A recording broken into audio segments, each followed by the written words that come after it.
After the Pro Farmer Midwest Crop Tour swing through Indiana showed a disappointing 24 bushels below the 2010 tour, there were low expectations but high hopes that Illinois could make up the difference and help raise the national corn yield this year.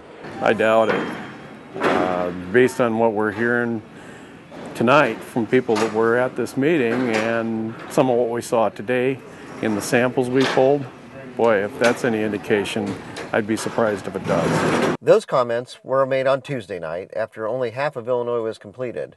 With the other half of Illinois behind him, his attitude hadn't changed.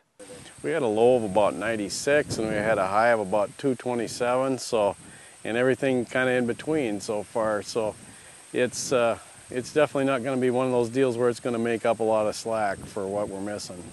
That high-yielding field belongs to John Obrey of Metamora, Illinois, and he compares this year's crop to 2010. Last year there was a big difference between corn on corn and first-year corn. The first-year corn early showed a lot of nitrogen deficiencies and wet feet symptoms, and the corn on corn looked a little bit better. That's kind of narrowed a little bit. I think overall the county average is going to be down. The big difference between Illinois and the states further east, at least, is that this crop is considerably more developed. It was a more mature crop today, but there was still a few just really sporadic samples that were, again, immature corn that, was in the dough stage in the process of tipping back a little.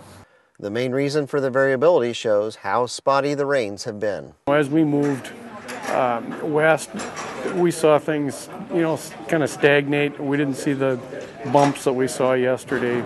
The exception, of course, today was we had one irrigated field. Well, that just tells me that lack of water, really does hurt yield. Reporting from Central Illinois on the Pro Farmer Midwest Crop Tour, I'm Greg Vincent.